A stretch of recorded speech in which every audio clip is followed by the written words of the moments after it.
விழுப்புரம் மாவட்டம் விக்கிரவாண்டி தொகுதிக்கு உட்பட்ட கம்பியம்புலியூர் பகுதியைச் சேர்ந்தவர் அஜித்.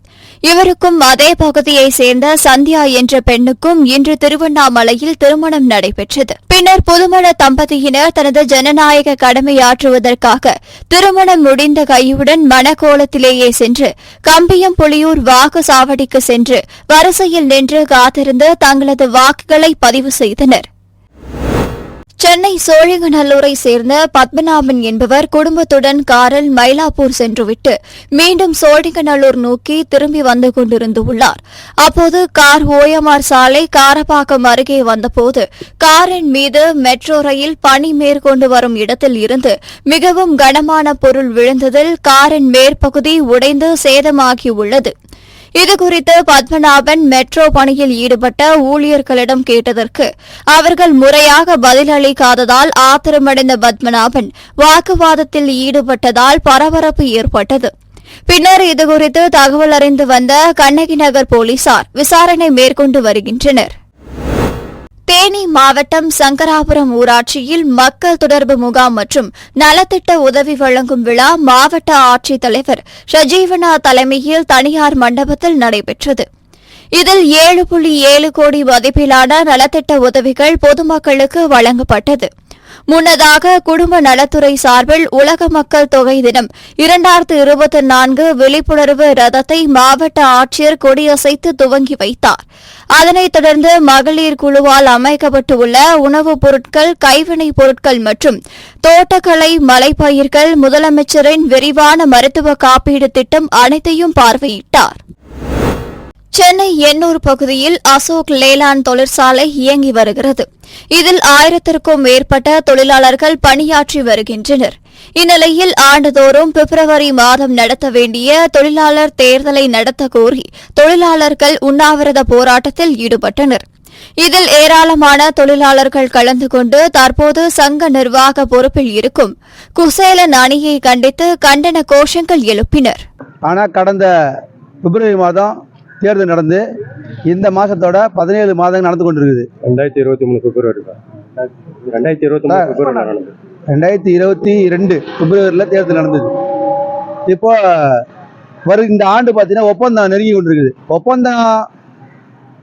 ஒப்பந்த தேதி வர்றதுக்கு முன்னாடி தேர்தல் வச்சாகணும்.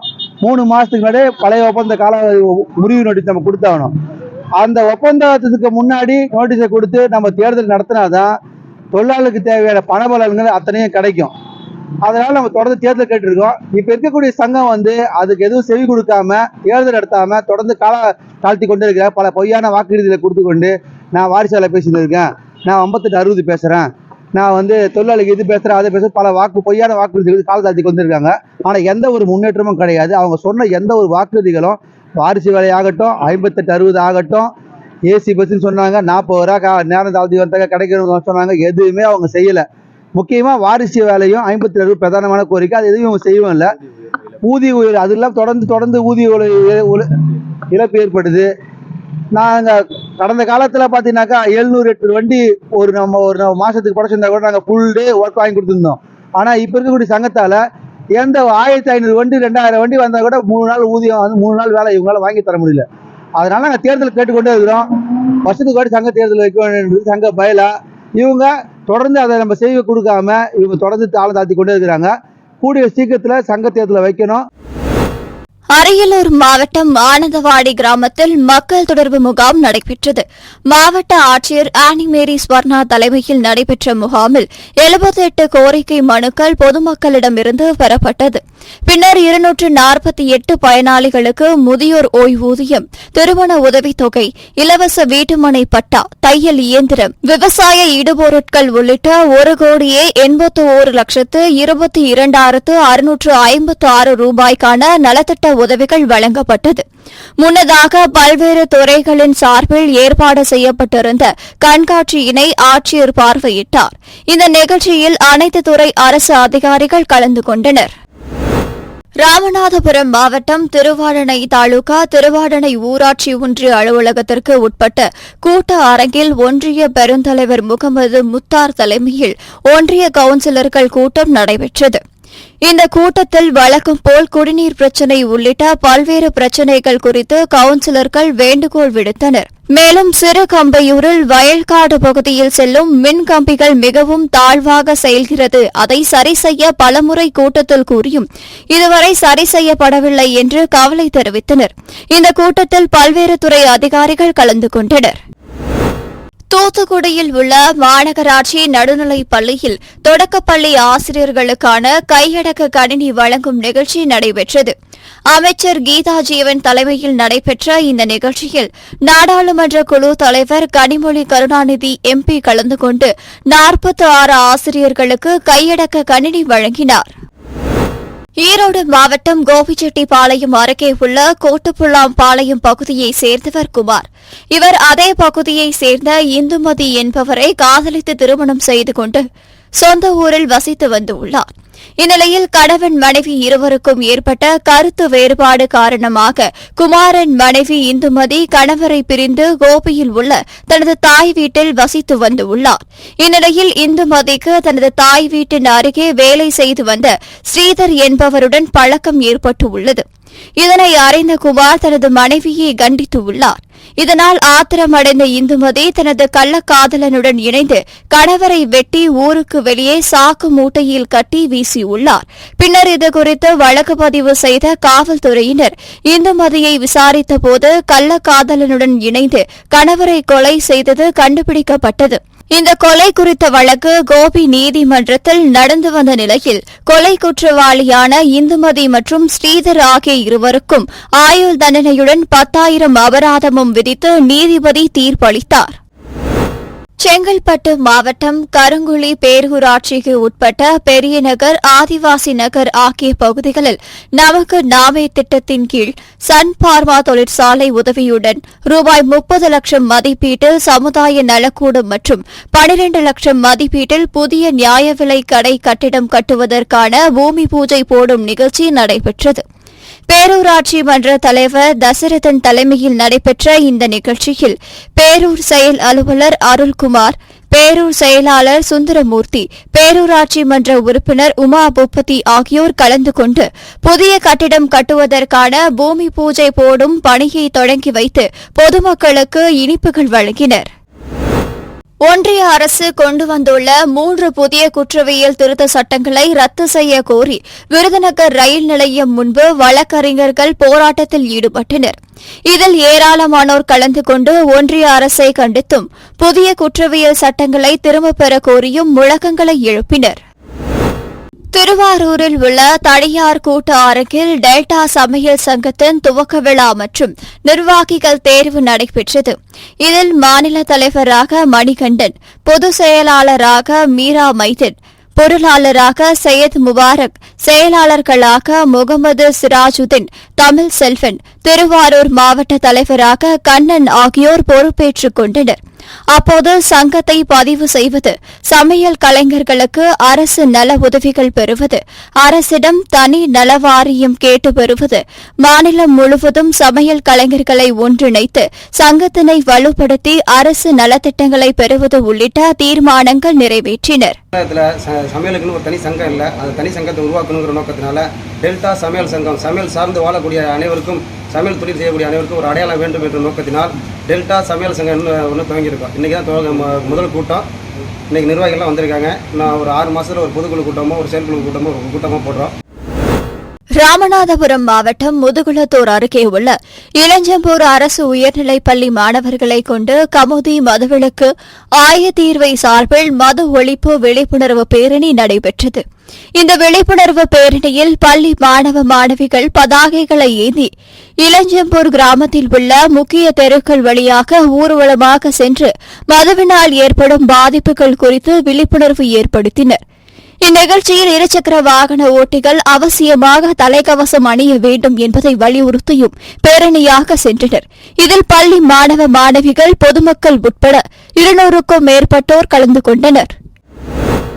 குற்றவியல் நடைமுறை சட்டம், இந்திய சாட்சிய சட்டம், இந்திய தண்டனை சட்டம் ஆகியவற்றின் பெயர்களை சமஸ்கிருத மொழியிலும் இந்தி மொழியிலும் மாற்றம் செய்த மக்கள் விரோத ஒன்றிய அரசை கண்டித்து திருப்பூர் பார் அசோசியேஷன் தலைவர் KN சுப்பிரமணியம் தலைமையில் வழக்கறிஞர்கள் நீதிமன்ற பணிகளை புறக்கணித்து ரயில் மறியல் போராட்டத்தில் ஈடுபட முயன்றனர்.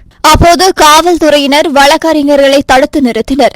இதனைத் தொடர்ந்து 100க்கும் மேற்பட்ட வழக்கறிஞர்கள் ரயில் நிலையம் முன்பு அமர்ந்து வழக்கறிஞர்களின் சட்டத்தை திருத்தம் செய்வதை கண்டித்து கண்டன முழக்கங்களை எழுப்பினர். இந்த ஆர்ப்பாட்டத்தில் அட்வொகேட் அசோசியேஷன் தலைவர் பூபேஷ், திருப்பூர் மாவட்ட நீதிமன்ற வழக்கறிஞர்கள் சங்க தலைவர் சுப்புராஜ் உள்ளிட்ட ஏராளமான வழக்கறிஞர்கள் கலந்து கொண்டனர். தேனி மாவட்டம் கம்பம் அருகே உள்ள காமைய கவுண்டன்பட்டியைச் சேர்ந்தவர் கேப்டன் பிரபாகரன். இவர் கடந்த 2020ஆம் ஆண்டு தனது மனைவி கவிதாவை வரதட்சணை பணம் கேட்டு அடித்து கொலை செய்துவிட்டு அவர் குளியல் அறையில் வழுக்கி விழுந்து உயிரிழந்து விட்டதாக நாடகமாடியுள்ளார். இதுகுறித்து கவிதாவின் சகோதரர் அளித்த புகாரின் பேரில் ராயப்பன்பட்டி காவல்துறையினர் வழக்கு பதிவு செய்து விசாரணை மேற்கொண்டதில் கேப்டன் பிரபாகரன் வரதட்சணை பணம் கேட்டு மனைவியை துன்புறுத்தி கொலை செய்தது கண்டுபிடிக்கப்பட்டது. பின்னர் இதுகுறித்து வழக்கு விசாரணை தேனி மாவட்ட ஒருங்கிணைந்த நீதிமன்றத்தில் உள்ள மகிழா நீதிமன்றத்தில் நடைபெற்று வந்த நிலையில் குற்றங்கள் சாட்சிகள் அடிப்படையில் கேப்டன் பிரபாகரனுக்கு ஆயுள் தண்டனையும் மற்றும் 2000 ரூபாய் அபராதம் விதித்து தேனி மகிழா நீதிமன்றம் உத்தரவிட்டுள்ளது. கிருஷ்ணகிரி மாவட்டம் ஒசூர் அருகே கலவரப்பள்ளி நீர்த்தேக்க அணையிலிருந்து முதல் போக பாசனத்திற்காக வலது மற்றும் இடது கால்வாய்களை மாவட்ட ஆட்சியர் சரையு, கிருஷ்ணகிரி நாடாளுமன்ற உறுப்பினர் கோபிநாத் ஆகியோர் திறந்து வைத்து கால்வாயில் பாய்ந்த நீரை மலர் தூவி வரவேற்றனர். இதில் வலதுபுற கால்வாயில் வினாடிக்கு 26 கன அடி நீரும், இடதுபுற கால்வாயில் வினாடிக்கு 62 கன அடி நீரும் என மொத்தமாக 88 கன அடி நீர் திறந்துவிடப்பட்டு உள்ளது. இந்த கால்வாய்களில் திறக்கப்படும் தண்ணீரை கொண்டு தட்டிகானப்பள்ளி, பூதிநத்தம், முத்தாலி, அட்டகுறிக்கி உள்ளிட்ட 22 கிராமங்களில் 8000 ஏக்கர் பாசன நிலங்கள் பயன்பெறும் என்றும் சுழற்சி முறையில் திறந்துவிடப்படும் இந்த அணை நீரை விவசாயிகள் சிக்கனமாக பயன்படுத்த வேண்டும் என கேட்டுக் கொள்ளப்பட்டது. உச்சநீதிமன்ற தீர்ப்பின்படி சம வேலைக்கு சம ஊதியம் அனைவருக்கும் வழங்க வேண்டும் உள்ளிட்ட கோரிக்கைகளை வலியுறுத்தி திருப்பத்தூர் வட்டாட்சியர் அலுவலகம் எதிரில் தமிழ்நாடு ஊரக வளர்ச்சித்துறை தொழிலாளர்கள் சங்கத்தின் சார்பில் 100க்கும் மேற்பட்டோர் காத்திருப்பு போராட்டத்தில் ஈடுபட்டனர். மாவட்ட தலைவர் விமலா தலைமையில் நடைபெற்ற இந்த போராட்டத்தில் AITUC முன்னாள் மாநில துணைத் தலைவர் தேவதாஸ் கலந்து கொண்டு விளக்க உரை ஆற்றினார். மேலும் தமிழக அரசு தங்களின் கோரிக்கைகளை நிறைவேற்றாவிட்டால் விரைவில் தமிழகம் முழுவதும் லட்சக்கணக்கான ஊழியர்கள் சிறை நிரப்பும் போராட்டத்தில் ஈடுபடுவதாக தெரிவித்தனர். இந்த காத்திருப்பு போராட்டத்தில் மாவட்ட துணைத் தலைவர் ராஜகுமாரி, மாவட்ட இணை செயலாளர் பிரேமா, மாவட்ட துணை செயலாளர் ஷியாமலா உள்ளிட்ட ஏராளமானோர் கலந்து கொண்டனர். அரியலூர் நகராட்சி அலுவலகம் முன்பு AITUC தொழிற்சங்கத்தின் சார்பில் பல்வேறு கோரிக்கைகளை நிறைவேற்றிட வலியுறுத்தி துப்புரவு தொழிலாளர்கள் AITUC மாநில செயலாளர் தண்டபாணி தலைமையில் ஆர்ப்பாட்டத்தில் ஈடுபட்டனர்.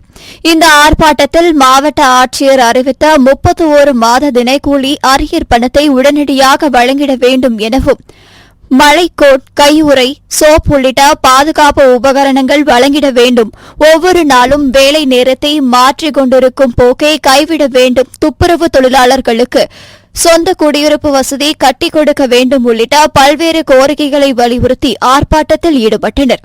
இந்த ஆர்ப்பாட்டத்தில் துப்புரவு தொழிலாளர்கள் ஏராளமானோர் கலந்து கொண்டனர். கடலூர் மாவட்டம் குறிஞ்சிப்பாடி அருகே உள்ள கிருஷ்ணகுப்பம் ஆரோக்கிய மாதா தெருவில் வசிப்பவர் தோபியா. இவரது வீட்டு அருகே குடிநீருக்காக தோண்டப்பட்ட 50 அடி ஆழமுள்ள கிணற்றில் பசுமாடு ஒன்று விழுந்து உள்ளது. இதுகுறித்து குறிஞ்சிப்பாடி தீயணைப்பு துறையினருக்கு தகவல் தெரிவிக்கப்பட்ட நிலையில் சம்பவ இடத்திற்கு வந்த குறிஞ்சிப்பாடி தீயணைப்பு நிலைய அலுவலர் உத்தரபதி தலைமையிலான தீயணைப்பு துறையினர் நீண்ட நேரம் போராட்டத்திற்கு பிறகு கயிறு மூலம் பசுமாட்டை உயிருடன் மீட்டனர். கிணற்றுள் விழுந்த பசுமாட்டை உயிருடன் மீட்ட தீயணைப்பு துறையினருக்கு அப்பகுதியினர் பாராட்டுகளை தெரிவித்து வருகின்றனர். திருவண்ணாமலை மாவட்டம் செங்கம் அடுத்த மேல்பள்ளிப்பட்டு அரசு பெண்கள் மேல்நிலைப் பள்ளியில் படித்து மாணவிகள் கட்டண ஆட்டோவில் மேல்பள்ளிப்பட்டு அரசு பெண்கள் மேல்நிலைப் பள்ளிக்கு சென்று கொண்டிருந்தனர். அப்போது அந்தனூர் அருகே ஆட்டோவில் இருந்து ஒருவரை இறக்கிவிட சாலையோரம் நிறுத்தியபோது செங்கத்தில் இருந்து நீர்பதுரை நோக்கி சென்று கொண்டிருந்த தனியார் பேருந்து ஆட்டோ மீது மோதியுள்ளது. இதில் காயமடைந்த பள்ளி மாணவிகளை அருகில் இருந்தவர்கள் மீட்டு மேல்பள்ளிப்பட்டு ஆரம்ப சுகாதார நிலையத்தில் அனுமதிக்கப்பட்டு பின்னர் மேல் சிகிச்சைக்காக செங்கம் அரசு மருத்துவமனைக்கு அனுப்பி வைத்தனர். பின்னர் இதுகுறித்து தகவல் அறிந்த மேல்செங்கம் காவல்துறையினர் விபத்து குறித்து வழக்கு பதிவு செய்து விசாரணை மேற்கொண்டு வருகின்றனர்.